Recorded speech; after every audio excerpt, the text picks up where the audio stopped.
So I heard that Bob confronted Patrick the other day, and let's say words were exchanged. Now, Bob is looking for ways to increase his value in the marketplace.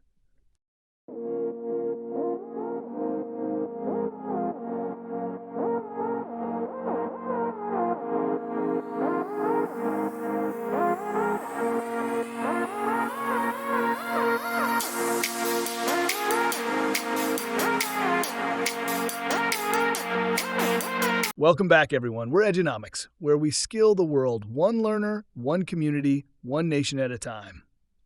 Our programs range from nursing to early childhood education. Last time we talked about why Patrick makes more than Bob, even though they do the same job, same hours, but completely different salary. And if you remember, the difference wasn't luck, it was down to value. So in this episode, we're going deeper into why this is. Let's start with a definition for value. Value is the measure of how much your skills, knowledge, and reliability are worth in the marketplace.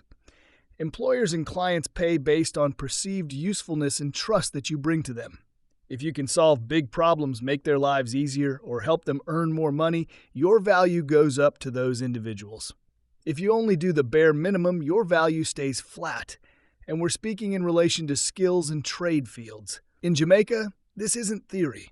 The World Bank's Jamaica Jobs Diagnostic Report, published in 2024, notes that while jobs exist, many go unfilled because people lack the right skills or workplace competencies.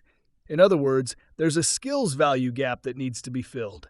So I can bet you're asking now, how? There are three main layers of value. One, qualification value, which basically is asking what your paper proves. Two, skill value, which is what your hands and mind can actually do. And finally, character value, what people can trust you with when they're not watching. In Jamaica, too many people stop at layer 1, the certificate or degree. Employers pay more for layers 2 and 3. That's why two people with the same certificate can earn completely different salaries. Qualification value starts with proof. That's your NCTVET, AMCA, diploma, or degree. That piece of paper says you're competent. And here's the thing, this isn't just about school. Apprenticeships, online training, or internships count too. And guess what? NCTVET allows for on-the-job certification if you've been working in the field for a period of time. Now here's some facts. According to the Jamaica Labor Force Survey 2024, our national unemployment rate hit 3.5%, one of the lowest in our history. Yet, over 30% of working-age Jamaicans are outside the labor force. Why? Many lack the right qualifications to re-enter. That's opportunity waiting for people who upskill themselves. In upskilling, you're going to need to take a look at skills value to the marketplace. So let's examine skill value. It's not about how long you've been working. It's about how good you've become over time. A nurse who can handle tough patients calmly. A teacher who can manage 30 children with grace. A call center agent who turns an angry customer into a repeat one. That's skill value, and studies prove it. A 2023 Inter-American Development Bank trial of 945 Jamaican entrepreneurs found that even short soft skill and problem-solving training significantly improved business outcomes in the first few months. So when you work, ensure that you improve each day. For your skill level is what decides who pays you what you're worth. So yes, skills pay. So now let's examine character. Character value is the one people overlook most times. It's your reliability, attitude, and professionalism. Your degree might get you hired, but your character keeps you paid. I always love this saying, trust a man as far as you can throw him. So without character, where is the trust?